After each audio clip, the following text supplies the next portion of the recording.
अरे यार, ये क्या कर रही हो दीदी? उठ रहा हूँ ना। पिछले 1 घंटे से सुन रही हूँ, उठ रहा हूँ, जल्दी उठ। दिव्या, सुगंधा तैयार हो गई है, स्कूल छोड़कर आ, बस नहीं आएगी आज। जा रही हूँ पापा। पहले अंकित को उठाकर दूध दे दो। पापा, ये अंकित को उठाना जरूरी है, इसकी हर क्लास जरूरी है। पता है पापा, ये पढ़ेगा ना तभी ये ठीक रहेगा, नहीं तो मोहल्ले के लड़के जानते हैं ना आप। अरे सोने देना दिव्या बिटिया, कल रात में थक गया था, पढ़ाई कर रहा था, मैंने देखा था। आपने सिर्फ देखा था, मैंने हर 2 घंटे में इसे कॉफी दी है कि सो ना जाए। आज अब परीक्षा है तो उठ नहीं रहा। पापा देखिए, ये गलत बात है। कोई मुझे स्कूल छोड़कर आएगा या फिर मैं अकेली चली जाऊं? अरे नहीं नहीं नहीं, जमाना ठीक नहीं है, मैं चल रही हूँ ना तेरे साथ। दिव्या, जो कि खुद मुश्किल से 16 साल की थी, अपनी 12 साल की बहन का हाथ पकड़कर उसे स्कूल ले जाती है। जब वो वापस आ रही होती है तो हाय रे, कहाँ भागी जा रही है?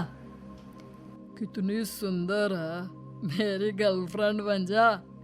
ये चप्पल देखिए, 10 नंबर की है, तेरे मुंह पर पूरी छाप दूंगी, समझा? चल।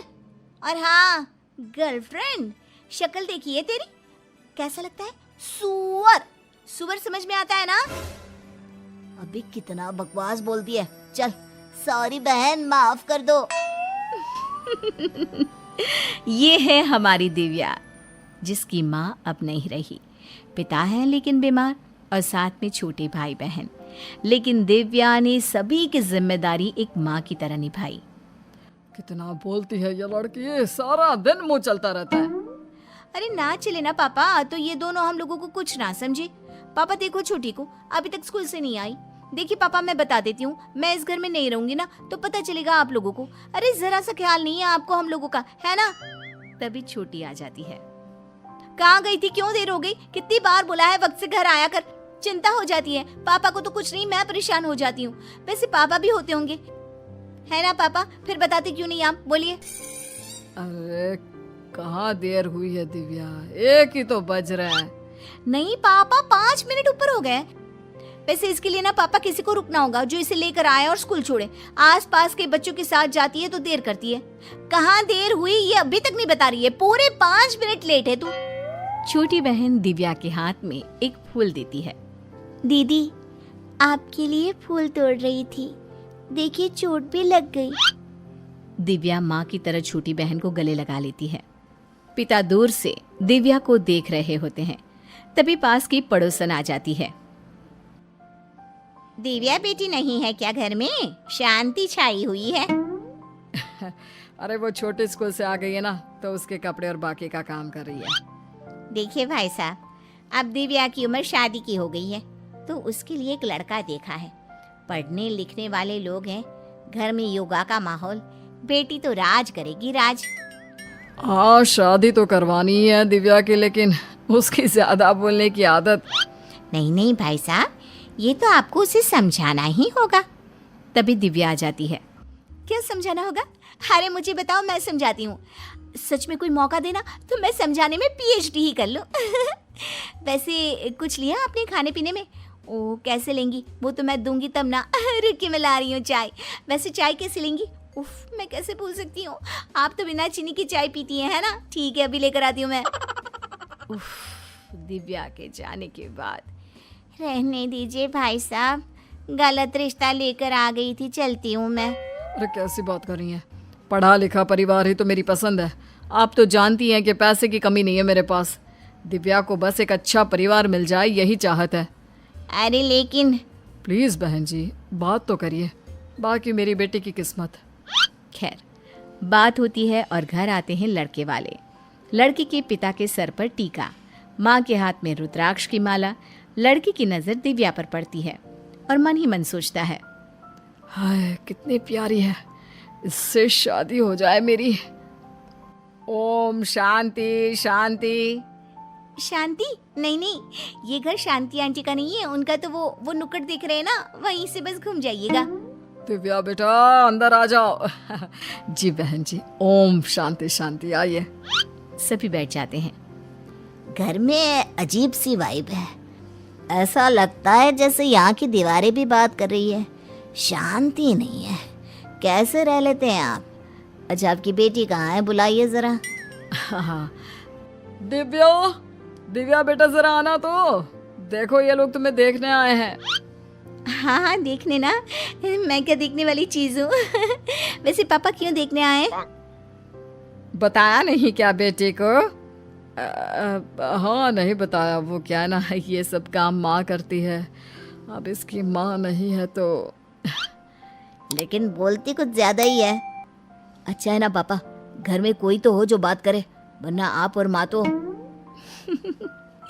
खैर, कहते हैं ना, वही होता है जो ऊपर वाला चाहता है। हो जाती है दिव्या की शादी एक ऐसे घर में जहाँ लोगों को बोलने से एलर्जी होती है। चाय। दिव्या सास की बात सुनकर बैठ जाती है। थोड़ी देर बाद सास फिर से कहती है, चाय। दिव्या फिर शांत। थोड़ी देर बाद ससुर बोलते हैं, सास चाय मांग रही है, ले आओ। अच्छा, लेकिन मुझसे तो नहीं बोला।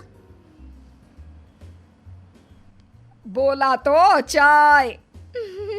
हाँ, चाय तो बोला आपने, लेकिन मांगा थोड़ी ना था। अब चाय के साथ ले आओ भी बोल देती तो मैं समझ जाती ना। वैसे कैसी चाय पसंद है आपको? मुझे तो जब तक पानी में अदरक का उबाल नहीं आता ना, चाय में मज़ा ही नहीं आता। चाय। दिव्या समझ जाती है और चाय ले आती है कि तभी, अरे मम्मी, आपको सुबह में क्या हो गया था? सुबह आप उठकर ड्राइंग रूम में बैठी थी, घंटों बिना कुछ बोले आंख बंद करके। क्यों, ससुर जी ने कमरे से भगा दिया था क्या? कितना बोलती हो, देखो हम लोगों के घर का ये रिवाज नहीं है। अच्छा, तो क्या रिवाज है, मुझे भी तो पता चले। देखो दिव्या, हमारे घर में लोग बोलते कम और समझते ज्यादा हैं।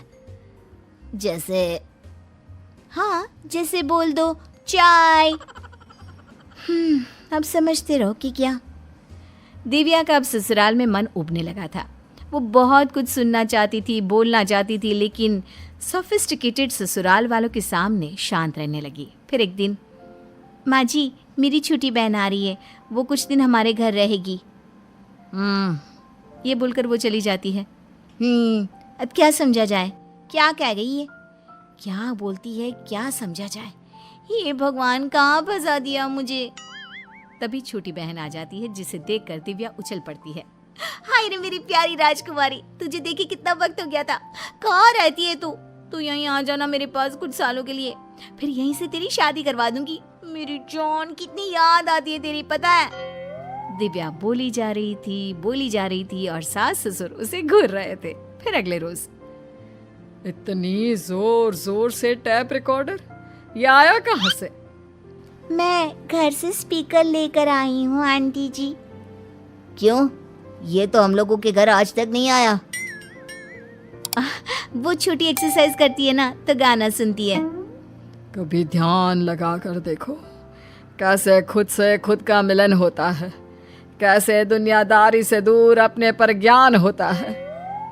दिव्या और उसकी छोटी बहन सास की बात सुन रहे थे कि तभी एक चूहा आ जाता है और दिव्या जोर से चिल्लाने लगती है, बचाओ बचाओ, कोई तो बचाओ। अरे छोटी, ऊपर सोफे पर चढ़ जा। माँ जी, चूहा भगा दीजिए, माँ जी प्लीज।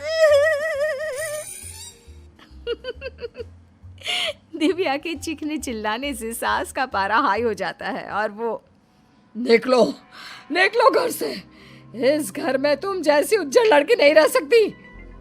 और दिव्या बहन के साथ मायके आ जाती है। लेकिन फिर एक रोज, दिव्या, मैं तेरे ससुराल जा रहा हूँ, तू मेरे साथ चलेगी? नहीं पापा, मेरा वहाँ मन नहीं लगता है। तभी दिव्या का पति आ जाता है, और मेरा तुम्हारे बिना दिव्या, घर चलो प्लीज। सभी घर जाते हैं जहाँ सास, इस बार आई हो तो अच्छे से रहना। अच्छा हुआ भाई साहब आप भी आ गए, इसे समझा दीजिए इस घर में शांत रहना पड़ेगा और ध्यान लगाना पड़ेगा शांति के लिए। ये बेचारी छोटी सी थी, तब माँ नहीं रही, अपने छोटे भाई बहनों को उसने माँ की तरह पाला, सारा दिन उन लोगों के पीछे लगी रहती थी। अगर वो ना चिल्लाती तो घर कैसे चलता।